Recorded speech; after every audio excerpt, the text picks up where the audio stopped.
సోమవారం నాంపల్లి మండల కేంద్రంలోని గ్రామ పంచాయతీలో గ్రామ ప్రత్యేక పరిపాలన అధికారులుగా స్థానిక నాంపల్లి ఎంపీడీఓ మేరీ స్వర్ణకుమారి, గ్రామ పంచాయతీ కార్యదర్శి గంజి వెంకటేశం సమక్షంలో గ్రామసభ ఏర్పాటు చేయడం జరిగింది.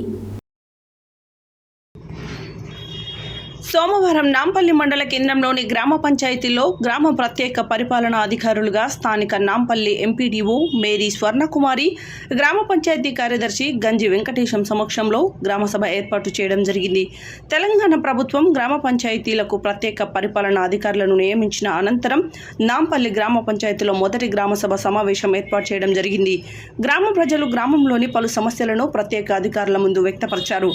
ఈ సమావేశంలో గ్రామ పంచాయతీలలో ప్రతిరోజు జరిగే శానిటేషన్ ప్రక్రియ, పురవీధులను ప్రతిరోజు పరిశుభ్రంగా ఉంచాలని, గ్రామ పంచాయతీ వీధులలో సేకరించిన తడి చెత్త, పొడి చెత్తను తప్పకుండా డంపింగ్ యార్డులోనే వేయాలని సూచించారు. చికెన్ వ్యర్థ పదార్థాలను, టీ స్టాల్, హోటళ్లలో వాడే ప్లాస్టిక్ వ్యర్థాలైన పేపర్ గ్లాసులు, కవర్లను రోడ్ల పక్కన ఇష్టానుసారంగా పడవేయకూడదని హెచ్చరించారు.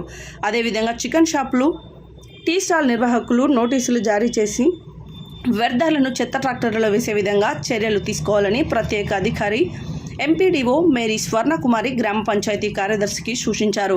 అనంతరం గ్రామ పంచాయతీ సిబ్బందికి శానిటేషన్కు సంబంధించి అవసరమైన పరికరాలు అందించాలని, ఎండాకాలం సమీపించినందున గ్రామ ప్రజలకు త్రాగునీరుకు సంబంధించి ఎలాంటి ఇబ్బందులు కలగకుండా చర్యలు తీసుకోవాలని సూచించారు. కార్యక్రమంలో స్థానిక నాంపల్లె ఎంపీడీఓ మేరీ స్వర్ణకుమారి, గ్రామ పంచాయతీ కార్యదర్శి గంజి వెంకటేశం, గ్రామస్తులు, మాజీ ఉప సర్పంచ్ ఏదుల్ల రాములు, కాంగ్రెస్ నాయకులు గాదెపక్క రమేష్, బీఆర్ఎస్ యువ నాయకులు ఏదుల్ల పృథ్వీ, గ్రామ ప్రజలు తదితరులు పాల్గొన్నారు.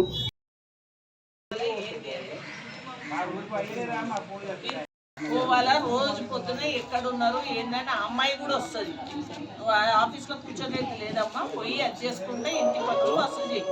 కానీ మేడం మాకు సబ్బులు కావాలి మేడం, ఊరికి దుమ్ము వస్తుంది కదా, బెల్లం కావాలి మేడం, తింటాం మేడం. మరి పెట్టొస్తుంది ఏం రాదు.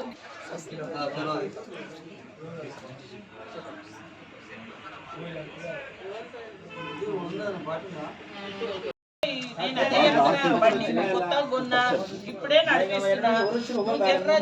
ఓకే పట్టు, తొందరగా కావాలంటే